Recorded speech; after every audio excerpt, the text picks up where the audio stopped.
Tolee, kabajamtootaa fi jaallatamtoota hordoftoota dhaggeeffattoota jaallanni shoo akkam jirtan nagaa keessanii ana buleettiin keessan nagaa kootii inni madda nagaa keenyaa ta'e waaqayyo maqaan isaa kan eebbifameef kan galateeffame haa ta'u jechaa baga eeggamtanii gargaaramtanii yeroo fi sa'aatii kana geessanii gooftaan inni madda nagaa keenyaa ta'e galataaf ulfinaa argatu jechaa gara mana jaallannee shootti haaraa kan dhuftan.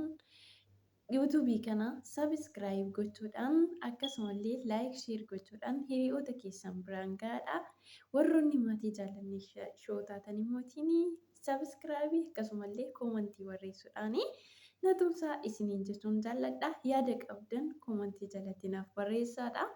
Waaqayyo isin haa eebbisu eebbifamaa jechuutiin nan jaalladha. Baga eeggamtanii gargaaramtanii yeroo kana geessanii. Tolee egaa amma sa'aatii kanatti waa tokkoon qabadhee isiniif dhufe. Innis yeroo ammaa kana keessatti obboloonni baay'een kallattii miidiyaa waatsaappii akkasumallee karaa iimoo kallattii garaagaraatiin warroonni wangeela lallaban jiru, warroonni hojii biraa hojjetan jiru. Isaan kana keessaa garuutii yeroo ammaa kana keessatti dhaloonni baay'een karaan ittiin shawwadamaatii jiran yeroo dubbatamaatis ture.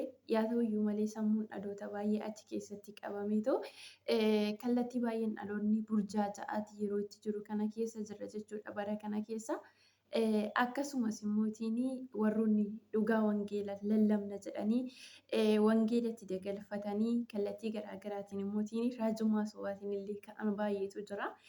Fakkeessuudhaan jechuudha wanta haala namoonni sun keessa jiran erga daawwatanii yookiin erga ilaalanii booddee seenaa namoota sanaa qoratanii kallattii garaagaraatiin yeroo biyya keessatti illee kan argineerra amma immoo karaa waatsaappii kana kallattii baay'eedhaan jalqabeetu jira akkasuma toora iimootiin jechuudha. Yaa ta'uyyuu malee isa kanarraa of eeggannoo guddaa akka goonuun isin hubachiisuun barbaada. Keessattuu hafuura illuminaatii yookiin 666 yeroo ammaa kana kallattii karaa teelegiraamiitiin babal'achaa jira. Karaa waatsaappiitiin babal'achaa jira. Keessattuu karaa waatsaappiitiin yeroo ammaa kanatti akkaataa itti namoonni guruppii sana keessa liiftii qabatanii bahuu hin dandeenyetti koomaniitiidhaan hidhuudhaan karaa baay'ee dhaloota rakkisuu danda'uun fidaniitu yeroo itti dhufantu argamaatii jira yookiin mul'achaatii jira yeroo ammaa kana keessatti. Kanaaf obboloonni baay'een karaa sanarraa akka of eeggannoo gootanii waa'ee hafuura 666 kana macaafni qulqulluun illee nutti dubbata jechuudha. 666 yoo jennu ja'a kuni lakkoofsa waaqayyo uumamaaf kenne seexanni garuu fudhatee kan ofiisaa godhatedha jechuudha. Seexanni yoo isiniin jiru gooftaan keenya guyyaa ja'a hojjetee torbaffaa isaatti immoo hin boqate jechuudha. Guyyaan kuni guyyaa itti namni itti uumamelleedha jechuudha. Kanaaf seexanni mootiin guyyaa dhala namaa sana fuudhee maal gochaatii jira kan ofiisaa godhachaati sammuu dhaloota baay'ee burjaachesaati yeroo itti jirudha. Mana argattan maallaqa argattan jechuudhaan guruppii sanatti osoo isin hin beekin yeroo itti isin dabalan keessa jira jechuudha. Ana mataa koo guyyoota lamaan duratti na dabalanii turanii. Yaa ta'uyyuu malee ani mootiin achi keessaati. Namni na dabale sunis nama hin beeku nama dhugumaan mootiin namni suni waan sin garramu keessaa ergaa dubbachaa ture jechuudha. Lakkaa ofiisaatiitti adii nu gochuudhaaf namoota afur maqaa dha'eetti namoota arfan sana wajjiniin sinii hafuura illuminaatiitti guruppii illuminaatiitti sin dabaluudhaaf jedhanii sin arfanan argaatii jira. Of eeggannoo godhaadha nuun jechaatii ture jechuudha namni suni. Kana mootiin hafuura waaqayyootitu ragaa baatii jira. Jedhee akka warra raajummaa waaqayyoorraa mul'ata argee tokkotti nutti himaa ture jechuudha. Kanarraan kan ka'e eeshi jenneeni sana booddee anattis kophaa dubbataa ijoollee warra kaanittis kophaa dubbachaatii ture jechuudha. Yaa ta'uyyuu malee yoo guyyoota kana lamaan keessatti yoo guruppiin suni dhufee sinirra galuu baate ani raajii sobaatii jedhe. Waan sin garramu keessaa jechuudha. Sana booddee hin eegne akka guyyaa dheengaddaa nutti hime guyyaa har'aa kanatti guruppii sanatti ofumaa isaatii jechuudha. Nama biraa miti kan adii nu godhe lakkoofsi inni adiitti nu godhe yookiin immoo adii nu gochuusaa arfan keenyaa erga tokko ana dura adii godhe warroota kaan mootiin na duuba adii godhe jechuudha waan sin garramu keessaa. Sana booddee iskiriinshatiin kaafadhe jechuudha dafee. Iskiriinshatii kaafadhee tan irratti ergee ammatti zina jedhe jechuudha.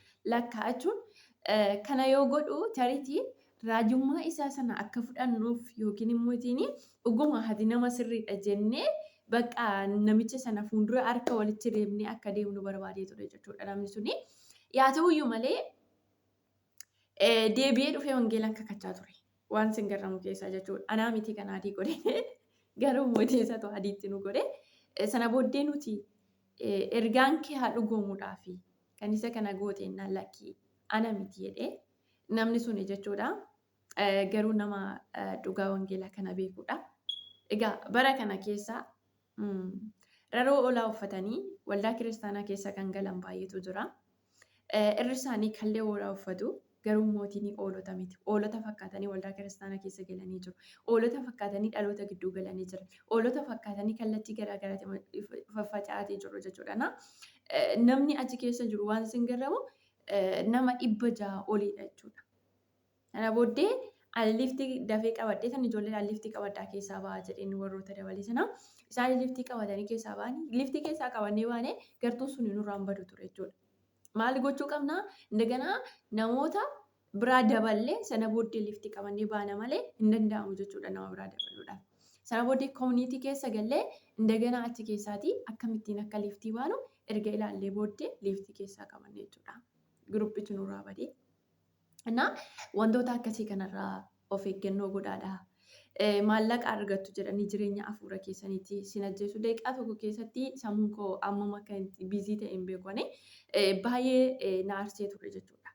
Dhugaa dubbachuu fi maaliif jennaani namni suni ergaa sana dubbateera. Ergaan suni haa dhugoomuudhaa fi ofiisaatii adiitti godhee ka'ee deebi'ee mootiin kanatu adiitti godhe miti jedhee too kakachuusaati jechuudha.